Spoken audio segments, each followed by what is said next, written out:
Hello po sa inyong lahat mga ka-crypto. Ako po si Pinoy Crypto Trader at sa video na ito ay atin pong pag-uusapan si Ripple at ang Union Bank kung saan ayan, meron po silang ginawang partnership dito.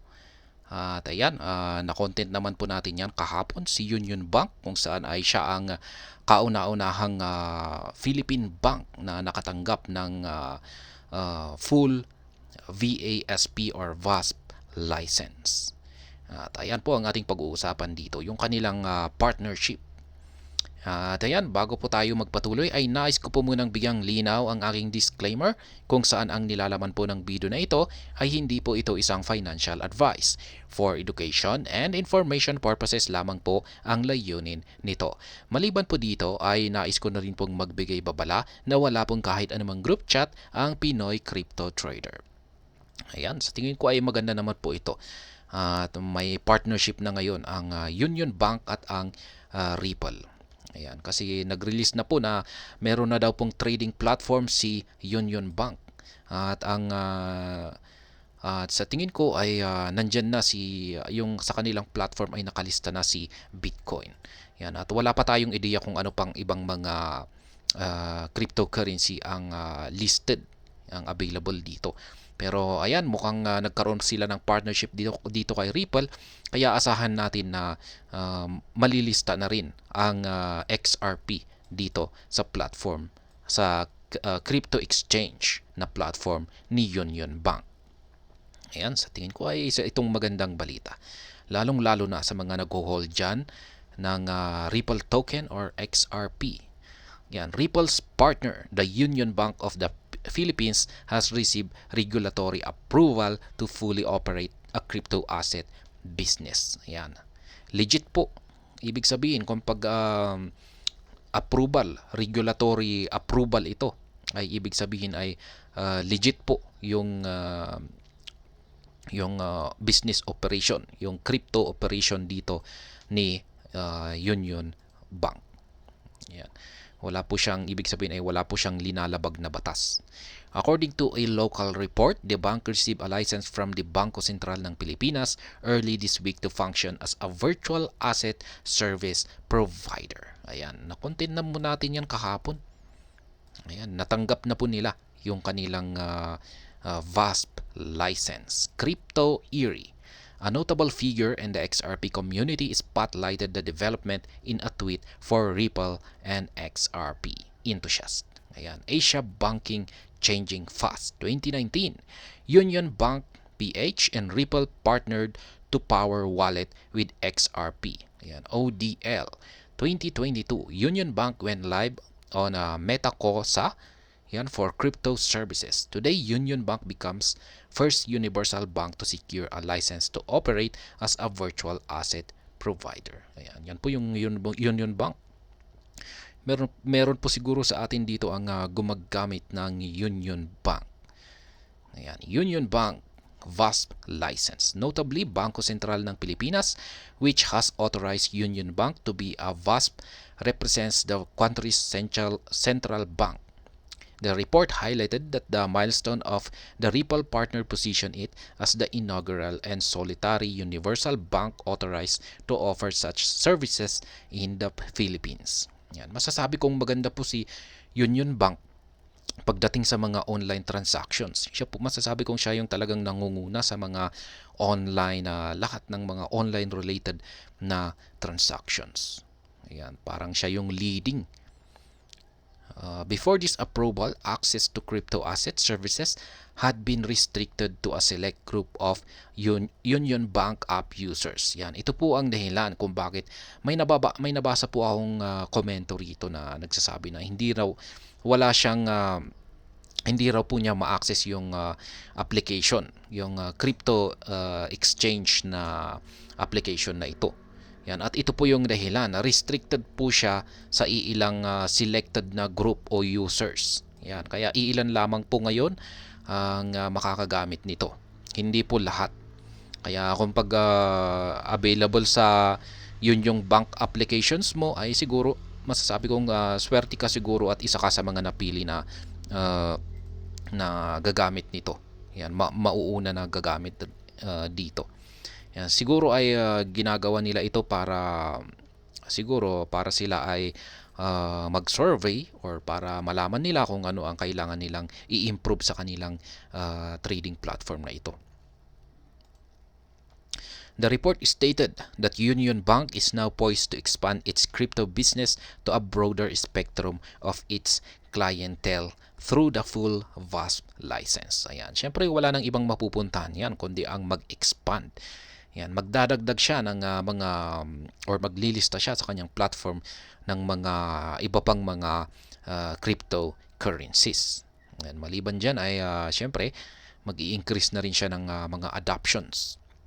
Yan, Cathy Kaisas, Senior Vice President of Union Bank, articulated the institution forward-looking approach. Yan, ito po yung sinabi ni Kaisas or Casas. Our pursuit of this license isn't just about staying current, but about being future-proof and future-ready. Yan po yung kanyang sinabi. Hindi lamang daw po ito yung kanilang pagkuha sa lisensya na ito, yan, para makapag-operate ng crypto exchange, ay hindi lamang ito para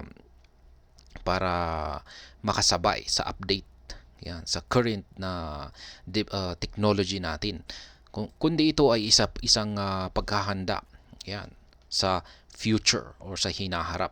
Yan, kaya sabi niya dito future proof at saka future ready. Moreover, she emphasized the rapid evolution of the financial landscape and the bank's commitment to staying ahead of the curve, ensuring they are well equipped to meet the ever-changing demands of their clients. Ayan, yan po ang maganda dito. Yan, siguro ay baka si Union Bank na ang magiging parang Binance natin dito sa Pilipinas. Kaya maganda po yan kung talagang ganyan po yung kanilang commitment dito. Similarly, Union Bank's Chief Executive Officer Edwin Bautista stressed the implication of the VASP license to their business operation.